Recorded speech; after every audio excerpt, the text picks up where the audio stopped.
જેવા એકદમ પોચા. Hello friends, welcome to kitchen art. આજે આપણે મેથી નાખી એકદમ અલગ રીત સાથે ઇન્સ્ટન્ટ ઢોકળા બનાવીશું. ખાવામાં ટેસ્ટી અને બનાવવા તો ખૂબ જ સરળ. એકવાર આ રીતે બનાવશો તો ખાવા માટે પડાપડી થશે. તો ચાલો રેસીપી બનાવવાની શરૂઆત કરીશું. રેસીપી સારી લાગે તો લાઈક અને શેર કરજો. અને જો તમે મારી ચેનલ ઉપર નવા હોય, મારી ચેનલને હજુ સબસ્ક્રાઈબ ન કરેલ હોય તો સબસ્ક્રાઈબ કરી બાજુનું બેલ બટન દબાવવાનું ભૂલશો નહીં, જેથી કરીને તમને મારા નવા વિડીયોનું નોટિફિકેશન મળતું રહે. તો આ ઢોકળા બનાવવા માટે અહીંયા આપણે ફ્રેશ મેથી લેશું, તેને સારી રીતે સાફ કરી લેશું. હવે એક મોટો બાઉલ લેશું, તેમાં 1 કપ જેટલો આપણે રવાનો લોટ લેશું, 2 ચમચી જેટલો ચોખાનો લોટ લેશું, સાથે સાથે અડધા કપ જેટલું અહીંયા આપણે ફ્રેશ દહીં લેશું. દહીં એડ કર્યા પછી તે જ વાટકીમાં આપણે થોડુંક પાણી લેશું અને તેને પણ એડ કરી દેશું. હવે આપણે ચમચીથી બધી વસ્તુને મિક્સ કરી લેશું. અત્યારે ફક્ત આપણે એટલી જ વસ્તુ એડ કરીશું અને આપણે સરસ એક બેટર બનાવીશું. તો હવે આપણે તેમાં થોડુંક પાણી નાખતા જઈશું અને એક ઘટ બેટર રેડી કરીશું. અહીંયા તમે છાશ પણ એડ કરી શકો છો. જો દહીં મોડું હોય તો તમારે છાશનો ઉપયોગ કરવો.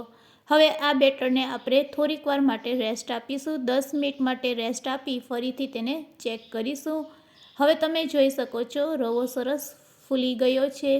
અહીંયા તમે રવો અથવા તો સૂજી બંનેમાંથી કોઈ પણ એક લઈ શકો છો. ફરીથી તેમાં થોડુંક પાણી નાખશું અને હવે બેટરને સારી રીતે ફ્લફી તૈયાર કરી લેશું. તો અહીંયા આપણું બેટર હવે રેડી છે. તેની થિકનેસ પણ બતાવું છું. બસ આ થિકનેસ જ આપણે રાખવાની છે. હવે તેમાં સ્વાદ અનુસાર આપણે મીઠું નાખશું, 1 ચમચી આદુ લસણની પેસ્ટ, સાથે સાથે 1 ચમચી મરચાંની પેસ્ટ અને 2 ચમચી જેટલું તેલ એડ કરશું. તેલથી સરસ ઢોકળા સોફ્ટ બને છે. બસ આટલી વસ્તુ એડ કર્યા પછી આપણે ફરીથી તેને મિક્સ કરી લેશું. ફ્રેન્ડ્સ, અહીંયા લસણનો ટેસ્ટ છે એ આ ઢોકળામાં ખૂબ જ સરસ આવે છે. તો આપણે તેને સારી રીતે મિક્સ કરી લેશું અને હવે આપણે મેથીને પણ સાફ કરી સારી રીતે ધોઈ લીધી છે, તેને પણ આપણે એડ કરી દેશું. તો અહીંયા આપણે આ ઢોકળા બનાવવા માટેનું મેઇન ઇન્ગ્રીડિયન્ટ્સ છે મેથી. મેથી નાખીને આ ઢોકળા તમે બનાવશો તો તેનો સ્વાદ એકદમ સરસ આવે છે અને ખાવામાં ખૂબ જ ટેસ્ટી લાગે છે. હવે આપણે એક પેકેટ ઈનો લેશું, તેને કટ કરી લેશું અને તેમાંથી આપણે 1 ચમચી જેટલો ઈનો લઈ લેશું અને તેને બેટરમાં એડ કરી દેશું અને ઉપરથી ફર્મેન્ટેશન માટે થોડુંક પાણી એડ કરશું અને તેને પણ સારી રીતે આપણે મિક્સ કરી લેશું. તો અહીંયા આપણે ઢોકળાનું બેટર બનાવીને રેડી કરી લીધું છે. આ રીતે બેટર બનાવ્યા પછી તમારે બેટરને થોડુંક ચાખી લેવાનું. તેમાં લસણ અને મીઠાનો ટેસ્ટ છે એ બરાબર છે કે નહીં તે જોઈ લેવાનું. હવે આપણે પ્લેટને ગ્રીસ કરી લેશું. જે પ્લેટમાં આપણે સ્ટીમ કરવાના હોય ઢોકળા તે પ્લેટને તેલથી ગ્રીસ કરી તેમાં આપણે બેટરને એડ કરી દેશું અને બેટરને આ રીતે સ્પ્રેડ કર્યા પછી તેના ઉપર હવે આપણે લાલ મરચું પાવડર સહેજ સ્પ્રેડ કરીશું. આ બાજુ આપણે ગેસની ફ્લેમ ચાલુ કરી સ્ટીમરમાં પાણીને બોઇલ કરવા રાખી દીધું હતું. તો તેમાં આપણે પ્લેટને સેટ કરી દેશું. બંને પ્લેટને આપણે સેટ કર્યા પછી ઉપરથી તેને ઢાંકી 5 થી 7 મિનિટ માટે મીડિયમ ટુ લો ફ્લેમ ઉપર થવા દેશું.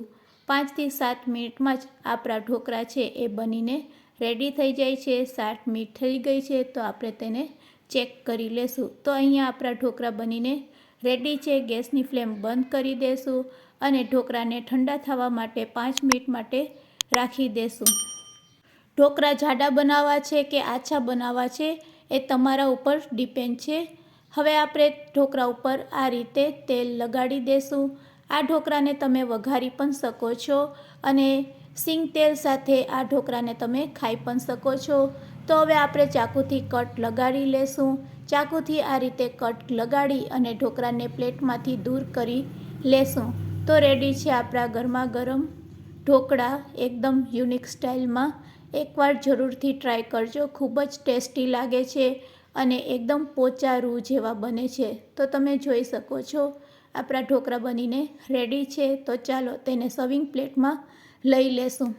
ફ્રેન્ડ્સ, મારી ગેરંટી છે કે એકવાર આ રીતે તમે બનાવશો તો વારંવાર બનાવશો. ઇન્સ્ટન્ટ બની જાય છે અને ગરમા ગરમ ખાવાની તો ખૂબ જ મજા પડે છે. આ ઢોકળાને તમે સિંગ તેલ અથવા તો લીલી લસણની ચટણી સાથે પણ ખાઈ શકો છો. તો રેડી છે આપણા હેલ્ધી અને ટેસ્ટી ઢોકળા સર્વ કરવા માટે. એકવાર જરૂરથી ટ્રાય કરજો.